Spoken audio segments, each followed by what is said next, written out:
Huwag na, nakakahiya eh. Yan. Gusto nyo, kailangan may timer yan, may timer eh. Tulak agad. 5, 4, okay, tit. Nagtit.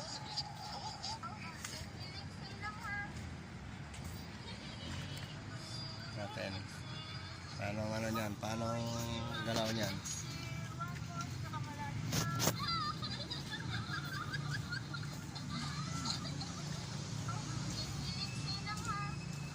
Oh, may dalawang isip. Bawal maggoma diyan ha, may video yan, may yan. Bawal mag ano? Bawal atras abante. Walang goma-goma diyan. Kailangan touch move yan, touch move. May ebidensya dito, pwede ito ilaban sa korte. Kaya kailangan yan, touch move lang.